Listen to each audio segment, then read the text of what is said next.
San Antonio, Texas. This is the Manly Training Podcast, a podcast about how to do life God's way. Each week, we deliver a meaningful message that will encourage you and give you a biblical blueprint to live life the way God designed it to be. Whether it's parenting, marriage, intimacy, or how to overcome life's curveballs, the Manly Training Podcast will bring a biblical perspective to each week's theme. My name is Eduardo Quintana, and I am your host. I must say this very humbly. I am not an expert. The information I bring to you each week is from God's Word and from personal experience. This week, we will take a hard look at parenting as we continue to discuss the 7 worst things parents do. And certainly, babying your child is one of the 7 worst things parents do. Being a parent is hard. It's one of the hardest things any man or woman will do in their lifetime. We all want to be the perfect parent, but the reality of the matter is that we do some very dumb things. We are not perfect, and God knows that. However, there are 7 things we do as parents that are downright terrible. Well, what are they? Well, we start this week with this one: babying your child. Proverbs 29:21 says, "A servant pampered from childhood will become a rebel." Proverbs 1:8 says, "My child, listen when your father corrects you. Don't neglect your mother's instruction." Pay attention to the following 2 words here: corrects and instruction. These are important tasks of a parent who wishes to raise a well-balanced child. The Hebrew word for correction is used 25 times in Proverbs and has to do with the corrective discipline of a parent. The idea of discipline runs like a thread through the tapestry of the book of Proverbs. Every conscientious parent needs to study the topic of discipline in Proverbs. Now, the word instruction is the Hebrew word for law, Torah. The Bible teaches that fathers need to lovingly discipline their children and mothers need to lay down the law. Do any of you have a mother that laid down the law? Good. She was doing her job. So, why are correction and instruction necessary?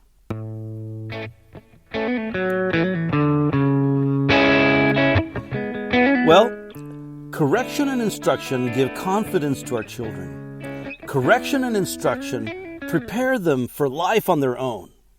Many children grow up not knowing how to handle the rigors of adult life because they had a dad and a mom that thought it more important to do things for them than to take the time to teach them to do things for themselves.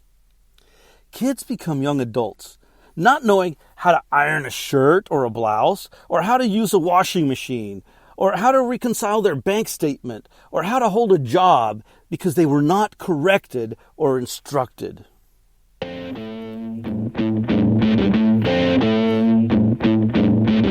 Like what you hear so far? Make sure you never miss a show by clicking the subscribe button now. This podcast is made possible by listeners like you. Thank you for your support. Now, back to the show. In emotional intelligence, why it can matter more than IQ, Daniel Goleman cited Jerome Kagan's research on children who are innately biologically timid. Mothers and fathers who protected their timid children from upsetting experiences produced kids who continued to be plagued by fear as they grew older. Moms and dads who gradually and consistently encouraged their kids to deal with more and more of the world produced children who were much less fearful later on. This outcome challenges the thinking of many contemporary American parents who believe that children should be shielded from life's difficulties. And we're living that right now through COVID-19 for sure. Now, to the contrary of this train of thought, even biologically fearful children do better if their parents encourage them to conquer their fears. Correction and instruction rather than babying a child, gives him or her the confidence not only to perform certain tasks for themselves, but also how to learn to do new tasks. It enables them to overcome fear.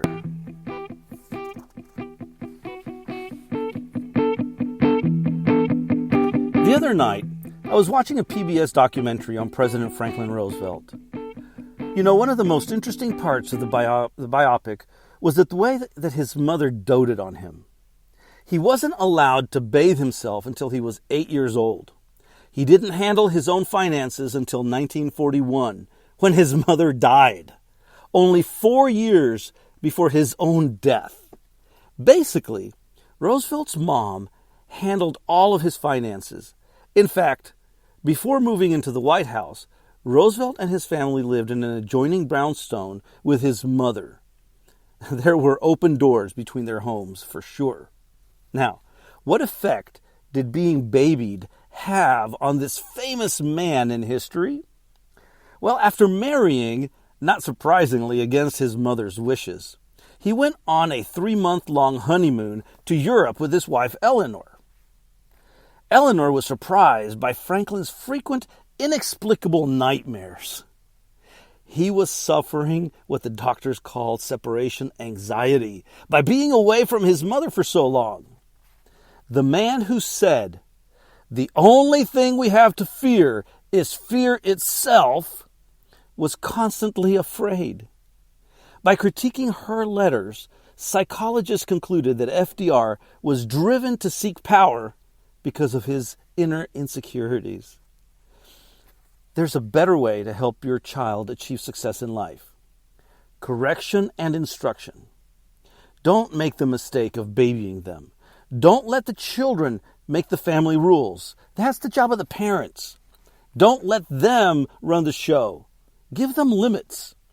Don't baby them. It's the first worst mistake a parent can make. Don't miss next week's episode when we talk about how damaging it is to put your marriage last. Putting your marriage last is one of the 7 worst things parents do.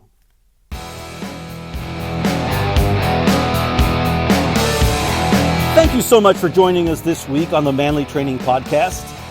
Make sure to visit our website at manlytraining.com, where you can subscribe to the show so you'll never miss an episode. While you're at it, if you found value in this show, we would appreciate that you rate it.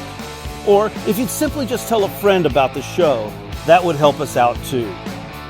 If you'd like this show, you might want to check out our YouTube channel, The Manly Training Show. It's a fun and dynamic way to approach God's Word. At Manly Training, we do it God's way. Until next week.